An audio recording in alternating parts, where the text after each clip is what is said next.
There are betrayals that don't need a knife or a scream. They only need perfect timing, people leaving at the exact moment their responsibility matters most. In this story, a family walked out for the holiday, left the house freezing cold, and abandoned a dying stepfather to shiver in the dark. Then they reduced it to a single heartless message on the counter: handle him. The cruelty isn't just what they did to a helpless man, it's what they forced onto the one person they called back home to clean up the damage. Before we dive into today's story, let us know where you're tuning in from. It's always amazing to see where our stories travel. Don't forget to subscribe so you won't miss the next twist in this journey. Now I'd like you to listen to his confession. 3 days before Christmas, my apartment felt quieter than usual. Not the peaceful kind of quiet, the earned kind, but the kind that settles in when everything outside is moving too fast. Deadlines were stacked on top of each other at the agency, end-of-year campaigns bleeding into one another, clients suddenly remembering things they should have approved weeks ago. I'd been living off bad takeout and colder coffee than I cared to admit. A mug sat untouched on my desk, the surface film already broken, the heat long gone. Still, for the first time in my life, the silence belonged to me. East Nashville had become that rare thing I never had growing up, space that didn't ask anything of me. No one needing a favor. No one assuming my time was available just because I existed. I paid my own rent. I controlled my own schedule. I could work late or shut the laptop at 6 and no one had a claim on either choice. That kind of freedom doesn't announce itself loudly. It settles in slowly, almost shyly, and once you notice it, you protect it instinctively. My phone buzzed on the desk. I didn't look at it right away. I already knew who it was. When I finally glanced down, the screen confirmed it: 7 missed calls from my mother. No voicemail, just persistence. The kind that says, "This isn't casual." I leaned back in my chair and exhaled through my nose. This was the time of year she always resurfaced with urgency. Christmas had a way of turning unspoken expectations into obligations. I'd learned that pattern early. Every December, my independence seemed to reset in her mind like it expired with the calendar.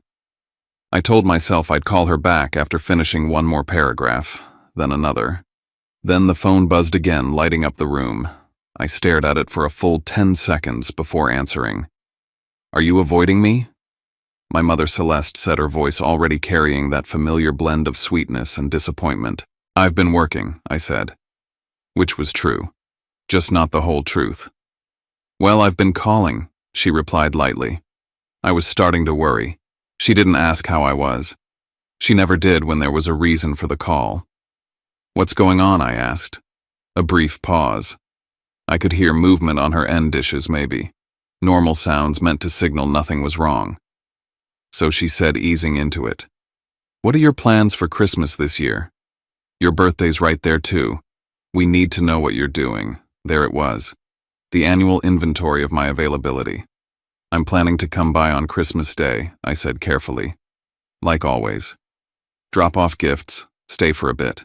I've got work deadlines and some other plans, but I'll be there." I chose every word on purpose. She hummed, non-committal. "Okay." That was it. No pushback, no sigh, no guilt trip. It was so unlike her that it made my stomach tighten. "Well," she added, "this year's a little different anyway." I waited. "We've got something special planned," she said. "Just make sure you come by Christmas morning, like you always do. Don't worry about anything else." She said it as if it were reassurance, but she didn't ask if I was free. Didn't ask if that timing worked. She said, "Make sure and not would you mind." When the call ended, I stared at the darkened screen in my hand. The quiet returned heavier than before. For most people, that kind of calm would have felt like relief. For me, it felt like preparation, because I knew my family. And silence from my mother was never the absence of expectation. It was the sound of a plan already in motion. That evening, Nashville looked like it was trying to convince everyone things were fine. The streets were lined with lights. Storefronts glowed warm through their windows. Couples hurried past carrying bags and wreaths wrapped in scarves and routines. Holiday music spilled out of cars, stopped at red lights. It was all meant to soften people, make them generous, make them overlook things they shouldn't. I drove home from the office with my jaw tight, replaying my mother's tone over and over. That easy confidence. The way she'd ended the conversation as if it were settled. My phone rang again. This time I answered immediately. She was smiling when the FaceTime connected. Too cheerful. The kind of smile that arrives with news already decided. "We've been talking," she said. "Your father and I, and Kendra and Miles." My grip on the steering wheel tightened, and I asked. "We're going to Hawaii," she said, bright. "From Christmas through New Year's. A cruise. It'll be good for everyone." I waited for the rest of the sentence. It didn't come. "So who's staying with the boys?" I asked. She blinked, genuinely surprised by the question. "You are." The word landed clean and final. "That's not happening," I said, keeping my voice level. "I never agreed to that." She laughed softly as if I'd made a joke. "Riven, you're single. You don't have kids. This will be good experience for you." I felt something cold move through my chest. "You're calling that a gift?" I asked. "Of course," she said. "Your birthday's right there. What better present than responsibility?" There it was, the reframing. Turning obligation into gratitude. Turning my personal life into an open schedule. "I have work," I said. "Deadlines, friends. A life that doesn't include being a full-time babysitter for a week." She waved a hand. "The tickets are already booked. They're non-refundable." I stared at the road, at the red brake lights stretching ahead of me. "So you planned all of this without asking me," I said. "And now you're telling me because you assume I'll say yes." "Well," she said, her tone shifting. "What kind of person would say no?" There it was. The second lock. "This isn't about being a good person," I said. "It's about basic respect. If you want help, you ask. And you accept the answer." "The boys are excited," she pressed. "They've been talking about you non-stop. You love them. You wouldn't let them down." That was the third lock, the one that always worked. I pictured Bennett trying to act older than he was. Jace bouncing off the walls. Theo falling asleep against my shoulder during movie nights. I did love them. That was never the question. Which was exactly why this was working the way she intended. "I'm not doing it," I said. "If you want to go find someone else, or change the plan." Her voice sharpened instantly. "You're being selfish." "No," I said. "I'm being clear. You're ruining Christmas for everyone. If everyone's happiness depends on me giving up a week of my life without consent." I said then that happiness was never real. She didn't respond right away. When she did, her voice was suddenly calm again. Controlled.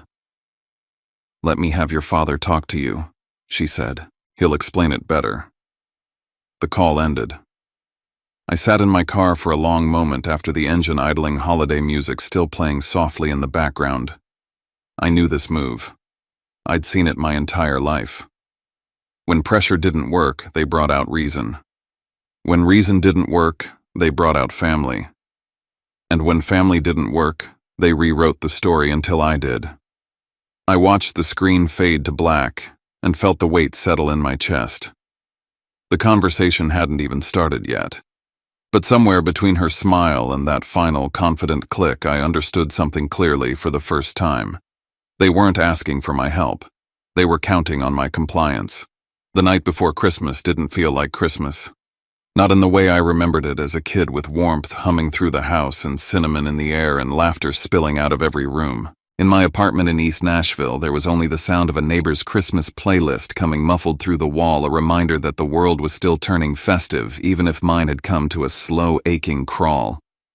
I had just gotten off a call with Harper. She was one of the few people in my life who didn't try to convince me I was being too sensitive. When I told her what my parents had sprung on me, this so-called birthday gift of babysitting while they escaped to Hawaii, she didn't laugh, didn't placate. She just said flatly, "They're using the kids to tie you down. Don't get pulled into arguing morals. This isn't about who's right. It's about your line. Draw it. And let there be consequences if they cross it." I nodded, even though she couldn't see me. Yeah. Don't yeah me, Riven. Say it like you mean it. I let out a breath.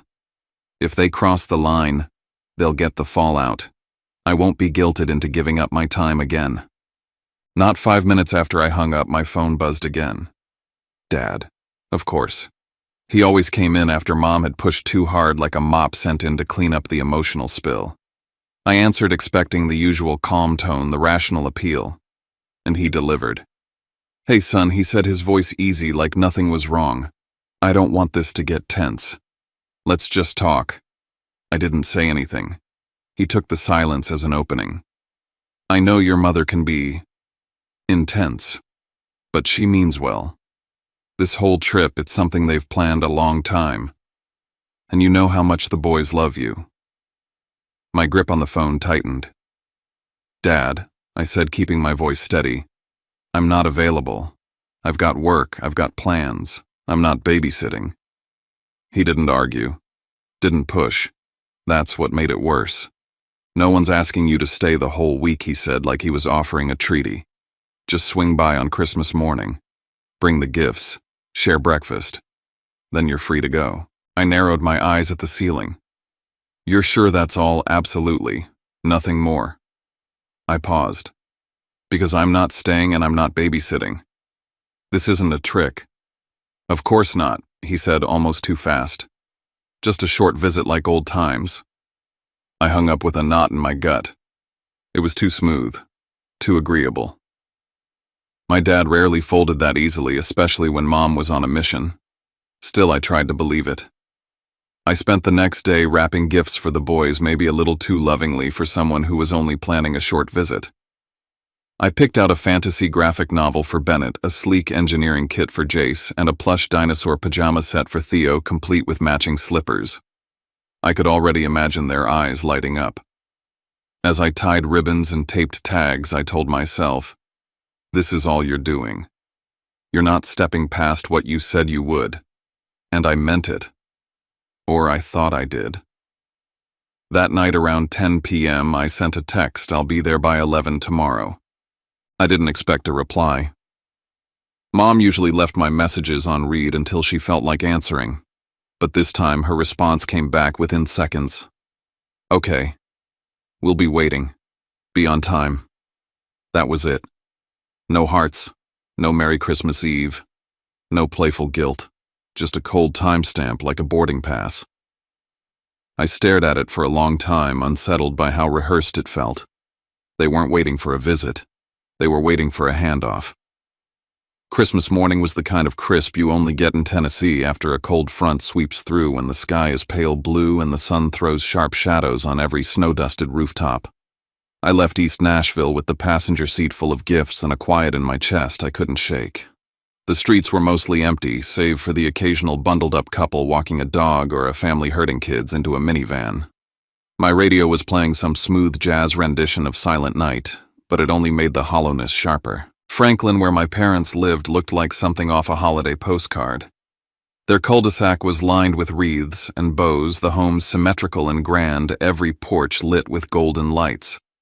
But as I pulled up in front of their house, something was off. The driveway was empty. Not just theirs, no sign of Kendra or Miles either. Normally their SUV would already be parked, and I'd hear chatter through the windows, the clatter of dishes, the heat of too many voices in one space. But the house stood still, too still. Lights were on. Garland hung perfectly across the porch railing. A candle flickered in the front window. It was staged, pristine, untouched. I climbed the steps and rang the doorbell. No answer. I reached for the knob. It turned easily. And when I stepped inside, I knew immediately something was wrong. The air inside was warm, scented faintly with cinnamon rolls, but there were no voices, no footsteps, no music. Just silence. Until I heard a thud, then little feet. Bennett appeared in the hallway, his eyes wide and bright. "Uncle Riven," he shouted before launching into a hug. Jace and Theo tumbled in behind him, talking over each other, grabbing at my hands and sleeves. "Merry Christmas." "Did you bring my gift? I made you a card." I blinked, still holding my coat. "Where's your mom and dad? Where's everyone?" Bennett looked up at me with an odd mixture of excitement and certainty. They went on a trip, he said. Grandma said you're staying with us. My heart dropped. The living room was lit up, tree-sparkling stockings hung. But there was no noise except the boys' delighted squeals. The kitchen table had half-eaten cinnamon rolls, orange juice still sweating in cups. Like someone had eaten and left quickly just after setting the stage. Hang on, I said, trying to sound calm. Why don't we open some gifts, yeah? Let's sit by the tree. They cheered, diving toward the presents. As they tore through wrapping paper, I scanned the room. That's when I saw an envelope on the coffee table propped up where I couldn't miss it. My name was on the front. Inside a note written in my mother's looping cursive. We flew out on the 9 a.m. flight. Breakfast is done, lunch is in the fridge. There's a full meal plan for the week taped to the side of the fridge. Emergency contacts are listed. Theo takes his allergy meds after dinner. Bedtime is 8:30 for Bennett and Jace, 7 o'clock for Theo. Love you, Mom. My stomach turned. This wasn't improvisation. This was planned. I walked to the kitchen. Sure enough, the fridge had notes pinned to it. Color-coded lists, a day-by-day breakdown, even a medical sheet with Theo's doctor's number. I wasn't being asked. I'd been replaced. I stepped back into the hallway and dialed Mom's number. It rang 4 times before she picked up. Hi, sweetie, she said, not breathless or apologetic. Just casual. Everything okay? The boys got their gifts. My voice cracked. You left them here. Well, of course, she said gently. You said you were coming. We knew we could count on you. There was no room for shock. She was too calm, too pleased. This wasn't a misunderstanding. It was a handoff. And I was the idiot who walked right into it. I gripped the phone so tightly my knuckles turned white. I walked deeper into the kitchen, shut the door softly behind me, and kept my voice low so the boys wouldn't hear. Where are you? I asked. There was a pause, then a breeze through the line rustling like palms, followed by laughter in the background. Then my mother's voice, light as ever. Hawaii. I said nothing. She laughed softly, like it was all a surprise.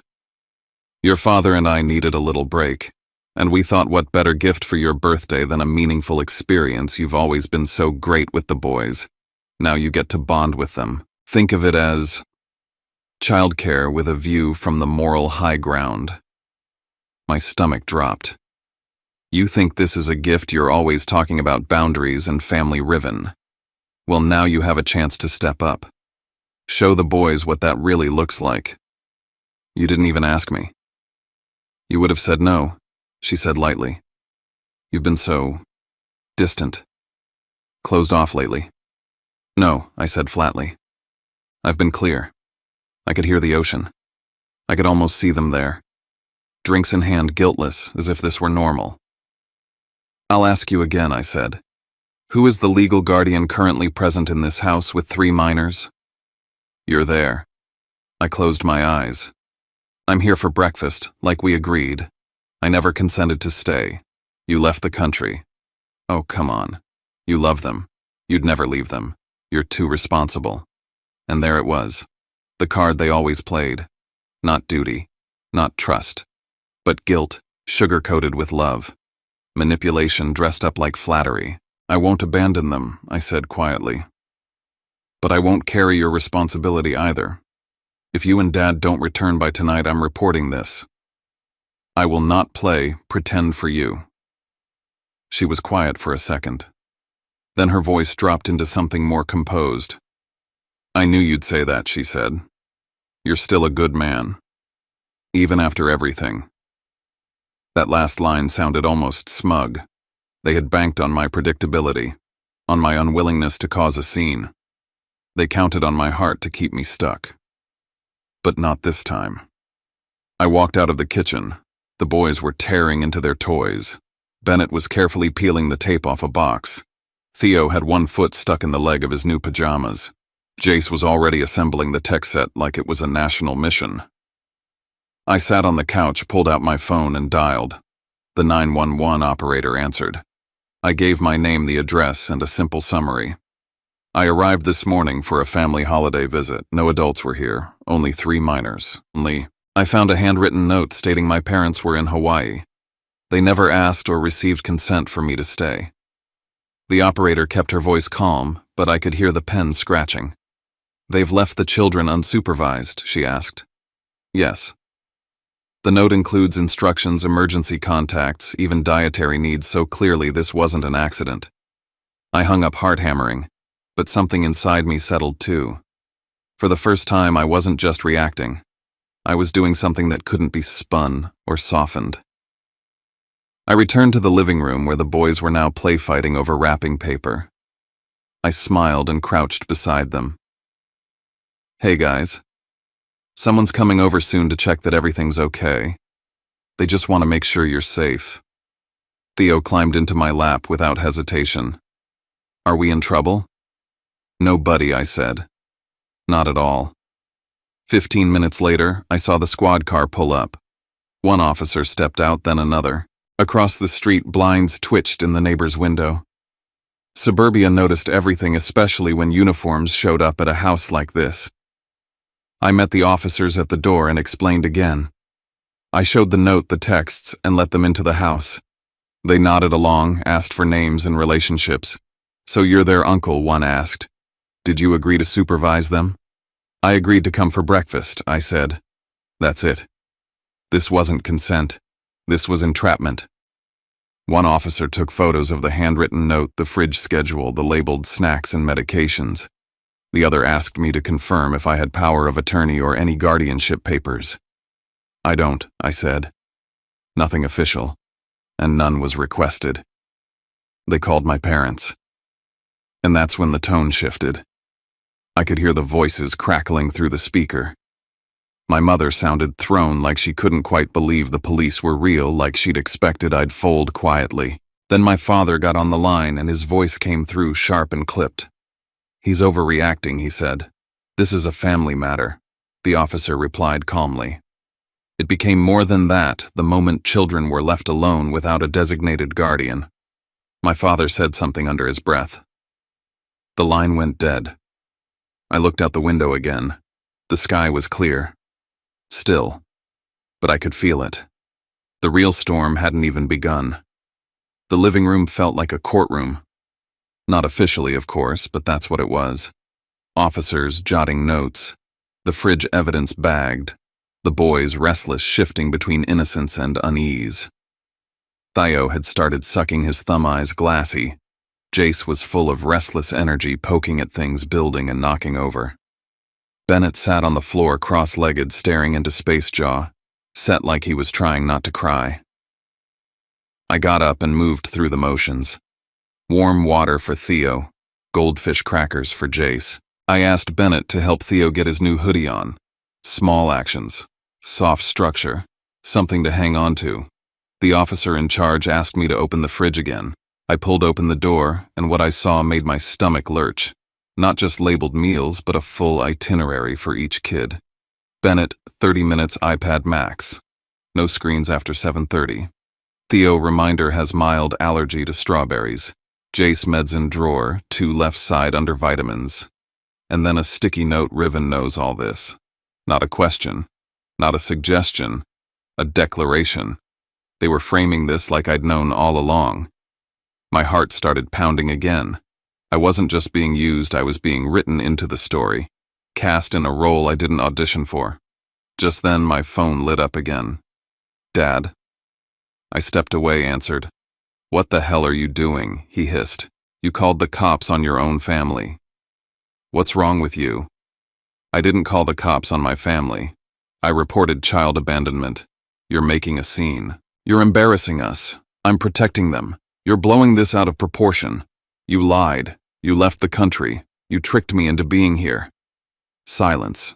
Then, this is insane. No, I said. It's finally sane. I hung up before he could say more. I returned to the officer's hands, steady. Any update, I asked. The officer nodded. We've contacted the parents. At this stage, we're determining if an emergency order needs to be filed or if the guardians can return promptly. He looked at me carefully. Would you be willing to remain on site until a solution is arranged? Yes, I said, but I'm not assuming legal responsibility for them. He nodded. We'll record that. Everything slowed, measured, mechanical, until I found myself standing by the Christmas tree watching the lights blink on and off in a soft, oblivious rhythm. The gifts were half unwrapped. Bits of paper still clung to ribbon. 3 little boys sat in a room that should have been filled with joy, not suspicion. I took a breath. They counted on my guilt, my softness, my need to keep everyone okay, and I wasn't letting that control me anymore. I turned to the officer again. I'll stay, I said. I'll keep them safe, but I'm not cleaning up after this. Outside, I heard the rumble of tires on the driveway. The officers exchanged a look. Looks like they're coming back. I walked to the window. The neighbors were still watching. And as the front door creaked open, I braced for the next chapter, not a reunion, not forgiveness, but a reckoning. By the time I pulled out of their cul-de-sac, the sky had already darkened into that heavy, silent gray that presses down on you before a storm. It wasn't raining yet, but something inside me already felt soaked. The kids were safe now, I told myself. The police had taken my statement. I'd given them every piece of evidence down to the damn note my sister left in Sharpie on the fridge. But there was no victory in it. Only this strange, raw emptiness. My hands were shaking on the wheel all the way back to East Nashville. I got home to my apartment and collapsed on the couch without turning the lights on. My phone buzzed every few minutes, texts, calls, probably my mom, maybe Kendra, or even Miles trying to control the narrative now that it had slipped out of their hands. I didn't answer. I couldn't. I lay there staring at the ceiling, reminding myself that I hadn't done anything wrong. And yet all I felt was guilt's shadow curling itself around my chest. They came back the same night. The police had called them directly, and with enough heat on them now, they couldn't afford to stay in paradise. When I saw them show up at the house later in the evening, caught in a neighbor's photo that ended up in a group text, I felt the knot in my chest twist harder, not because they were back, but because I knew exactly what was coming. They didn't come back to make it right. They came back to spin it. Outside the house, in front of the patrol car still parked by the curb, my father spoke with practiced ease, arms folded like he had nothing to hide. I'd heard that voice all my life, the one he used when talking to clients, principals, or anyone he needed to manipulate. This was a misunderstanding, he said. We left instructions. Riven was supposed to be there. He's family. I watched from a distance, unseen. I watched him say my name like I was a favor owed, like I wasn't even a person but a tool, something expected to work quietly and without protest. And then Kendra chimed in. Riven doesn't have a family of his own. He's always great with the kids. He was the obvious choice. That did it. I stepped forward not to start a fight but to end one. I kept my voice level and made sure the officer could hear every word. I was never asked, I said. I was never told you were leaving town. I came by to drop off gifts and was ambushed. I never agreed to babysit your kids for a week. They didn't look at me then, not directly. But I saw the flicker in my father's jaw, the way my mother's smile froze at the edges. They hadn't expected me to speak, not in front of authority. When the police left, I knew exactly what would happen. With the heat off and the official warning given, they'd turn on me. And they did the moment the squad car disappeared. You humiliated this family, my father snapped, voice sharp with restrained fury. In front of the whole damn neighborhood, you made a scene. You ruined Christmas, my mom added, her voice catching like she was the victim. Do you know what Bennett asked when we got back? He asked why Uncle Riven hated him. You blew this up because you're petty, Miles said. Because you can't let things go.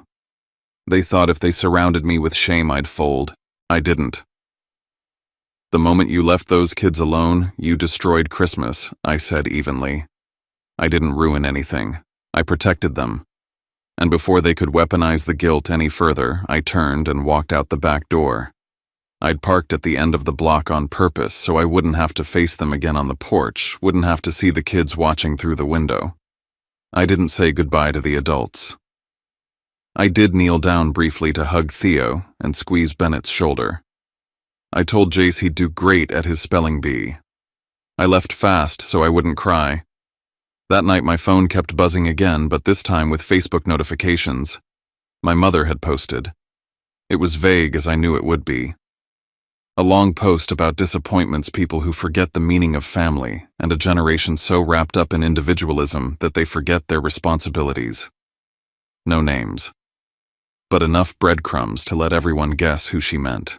The comments came in like flies to a carcass. So sad, especially around the holidays. Family is everything.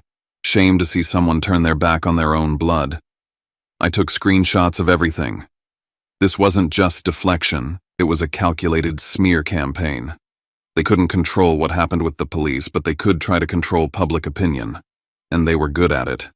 I called Harper. She didn't even say hello, just answered with a quiet, "You okay?" "I'm fine," I lied. "No, you're not," she said. "But you will be. Listen, if you don't speak up, they win by default." I didn't want to. I was tired. I was drained. But she was right. So I wrote a post of my own. I didn't name names either, but I laid out the facts calmly, clearly, like someone finally drawing the boundaries of their own name. I said I was invited over for Christmas morning. I said I walked into a house with 3 minor children and no adults present. I said I later received a call from Hawaii where I was informed that my gift as a single man was a week of unpaid, unplanned babysitting. I said I called the police not out of spite, but because those kids deserved a legal guardian and I wasn't one. And then I ended it simply: I didn't abandon children. I refused to be abandoned for them. I posted it. And for the first time that week, I put my phone down and let the silence be mine. The response was more than I expected. It wasn't just friends, it was people I hadn't spoken to in years, people sharing the post because they'd seen their own stories in mine. People who'd been manipulated, guilt-tripped, used by family. People who were finally saying me too. By the next morning, the tides were turning. That's when my mom posted a follow-up, short, apologetic in tone, laced with words like miscommunication and grateful for the reminder of boundaries. I didn't believe it for a second. A few minutes later, I got a message from my grandmother. "They're not sorry, Riven," she wrote. "They're scared." That was when it really hit me. They weren't backing down. They were regrouping. And if I thought this was the end, I was wrong. The email came on a Tuesday. I was sitting at my kitchen table sipping cold coffee and trying to get through work emails when I saw the subject line regarding recent events. It was from my father. I stared at it for a long time before opening it. I already knew it wouldn't be an apology. I was right. He started by acknowledging the incident as he called it. He said they'd apologized publicly and that it should be more than sufficient to close the matter. He went on to say that I had overreacted and damaged family ties in a moment of emotional immaturity. The final paragraph was the real dagger. "Until you're ready to own your part in this, we believe it's best that you refrain from attending family gatherings going forward. We hope time will bring perspective." I didn't reply. Instead, I forwarded the email to my grandmother and called her immediately. She answered on the second ring. "Riven, I want to read you something I said, and then I did word for word." When I finished, she was quiet for a long moment. Then she said, "That's not a boundary. That's punishment." "I know. It's control disguised as consequence," she added. "They're trying to isolate you." Again. She was quiet again. Then, "Riven, it may be time to talk to someone legally." I didn't want to go that far. But when I scrolled through Facebook later that night and saw new posts, this time from Kendra, casting vague insults about family members who crave attention and people who distort stories to go viral, I realized my grandmother was right. They weren't backing down. They were escalating. And I wasn't going to wait around to be blindsided again. I started saving everything, every screenshot, every message, every comment from extended family calling me ungrateful, unstable, dramatic. I didn't respond. I just built the archive. Then I made an appointment. Tessa Lang was sharp, precise, and didn't flinch when I showed her what I'd collected. She nodded through my timeline, asked clear questions, and then laid out the options. "We can start with a formal cease and desist," she said. "It tells them we're watching and it gives them a chance to stop. If they don't, we escalate to defamation and harassment filings. And the kids, I asked quietly. That's trickier, she said. But as long as you're not being legally prevented from contact, you can choose how to navigate that separately carefully. I left her office with a folder in my hand and a weight lifted off my shoulders, not because anything was solved, but because for the first time I felt like I wasn't fighting in the dark. The next day, Tessa sent the letter. No more passive posts. No more guilt-tripping voicemails. No more manipulations passed off as love. From now on, if they wanted to talk to me, they'd have to go through my lawyer. I knew what it meant. I might be closing a door that would never open again. I might be losing the illusion of family for good, but I also knew what I was gaining. My voice, my peace, my self-respect. I didn't post about the letter, I didn't announce it. I just turned off my phone, made myself dinner, and let the quiet be mine again. And for the first time in years, Christmas didn't feel like a trap. It felt like a choice. And I had finally made mine. Some stories don't offer a clean resolution, only a quiet moment when the weight finally lifts.